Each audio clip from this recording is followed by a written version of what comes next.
Meanwhile, within hours of the suit being filed, hordes of new and previously uninterested posters arrived on message boards dedicated to discussing Overstock.com, all saying the same thing. Patrick's claim of collusion among hedge funds and reporters were symptoms of insanity.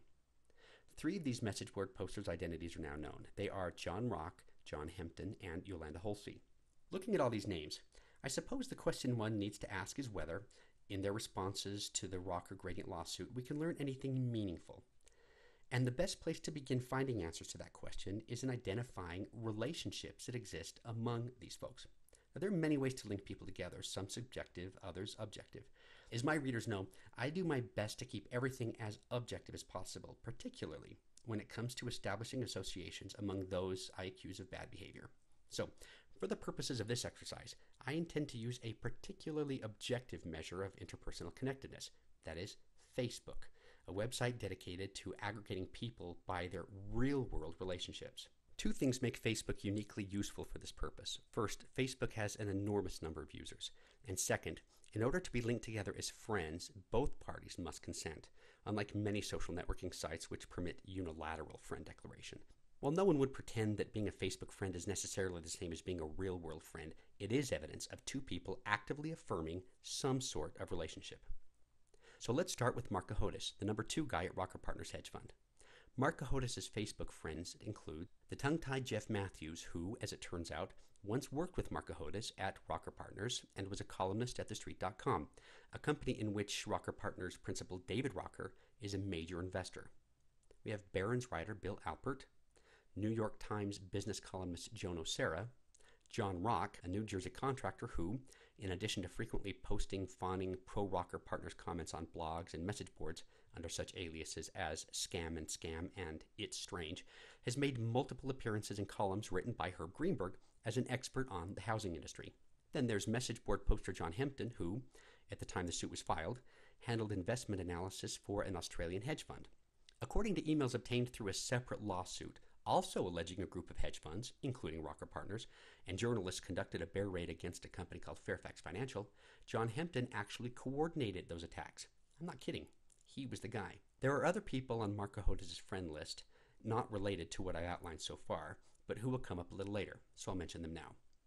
There's Dave Ciali, co-owner of short-selling hedge fund Kingsford Capital, and David Einhorn, manager of short-selling hedge fund Greenlight Capital, and finally, there are 3 members of Mark Cahotis' immediate family. Of course, it's not unusual to be Facebook friends with one's own family members, but what is slightly unusual is that Jeff Matthews is also close enough to all 3 to be their friend, as is another member of Jeff's immediate family, just like John Rock, Dave Ciali, and Bill Alpert.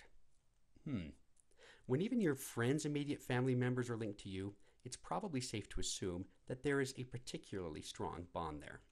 So let's zoom out 1 degree and look at the Facebook friends of Mark Cahotis' friends. Jeff Matthews is a friend of Tim Mullaney and Mark Cuban. He's also close with Joan O'Sara, John Rock, and John Hempton. Now let's look at John Hempton. John is a friend of Yolanda Holsey, who, as you can read on deepcapture.com, was actually hired to attack Patrick Byrne on stock message boards by Mark Cahotis. So let's add at least a dotted line linking those 2.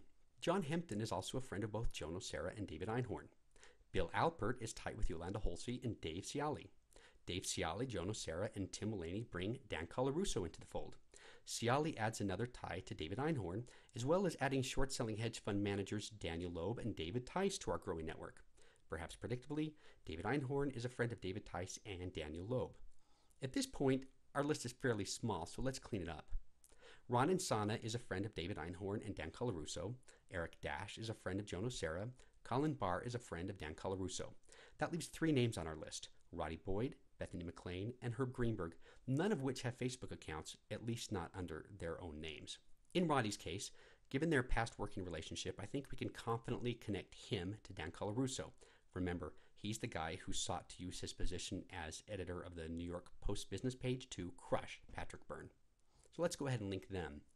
As for Bethany, we're fortunate to know from scores of emails obtained through discovery in the earlier referenced lawsuit by Fairfax Financial that Bethany is quite close to Mark Cahotis. Close enough, in fact, that when Cahotis emails her with nothing more than his cell phone number, he can count on Bethany to call him immediately and then send him an apology after she apparently snapped at him on the phone. That's pretty close, so I'll confidently add a nice solid line between them.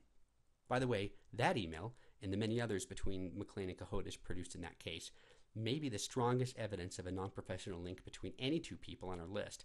You can read those emails, by the way, at deepcapture.com. Second, we know that Bethany and Joe Nocera are currently collaborating on a book explaining the current financial meltdown in their terms, so I think we can reliably link them as well. Okay, now for Herb Greenberg. In the absence of a Facebook account, I think the sworn affidavits placing Herb in the middle of the Rocker Gradient stock manipulation scheme are more than enough to connect him to Mark Cahotis, particularly in light of the fact that last year, when Gradient and Overstock reached a settlement, Gradient admitted that it published misinformation about the company and added that it had identified and corrected flaws in its approach to dealing with hedge funds and the media.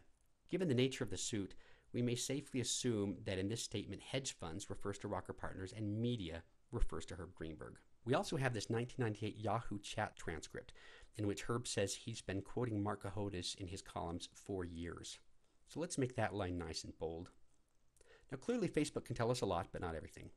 To see what else we can learn, we'll look at another popular social networking tool, Twitter. For our purposes, one shortcoming of Twitter is that it permits one-sided connecting. And Twitter is more about matching people of like philosophies than those who are necessarily friends. Still, there are some insights that can be gained in examining Twitter networks, particularly in which the linking is reciprocal. Herb Greenberg does have a Twitter account in which both he and John Hempton are connected to each other. It turns out John Rock and Mark Cuban are also connected to Herb. While we're on the topic of Twitter, I'll point out that John Rock is linked to Bill Alpert and Jeff Matthews, who in turn is linked to John Hempton. Now, back to the matter of why we've included Dave Ciali, David Einhorn, David Tice, and Dan Loeb in this network when none of them was involved in the attacks that followed the lawsuit against Rocker Partners and Gradient Analytics, which is what unites everybody else here. I've done it for the insights it offers into one of the claims Patrick Byrne made during his August 12, 2005 conference call. Patrick said that short-selling hedge funds were working together when attacking public companies. Some responded by saying that it's unlikely competing hedge funds would ever take the time to communicate with each other, much less work together. Well, we know from emails acquired in the Fairfax financial suit, which again you can read for yourself at deepcapture.com, there is a high level of coordination among these folks when conducting their bear raids. John Hempton can tell you all about it.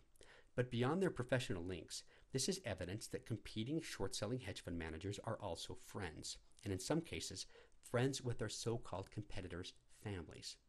Late 2005 was the first time I spoke with Patrick Byrne about how the media responded to his crusade against corruption on Wall Street. At the time, I was a journalist myself and knew next to nothing about short-selling hedge funds and bear raids, much less Patrick's decision to fight against them. All I knew is that in the preceding months, there had been some controversy and Patrick had not been portrayed favorably. Patrick told me that when it comes to the financial press, he'd seen a lot of things that simply didn't make sense. I asked him what he meant by that, and he summed it up by saying there were too many instances of smart business journalists who should know better being plainly presented with concrete verifiable facts only to ignore, twist, or misrepresent those facts in deference to the party line that quickly emerged after Patrick began his fight. In the course of trying to form my own opinion, I took a look myself. And my conclusion?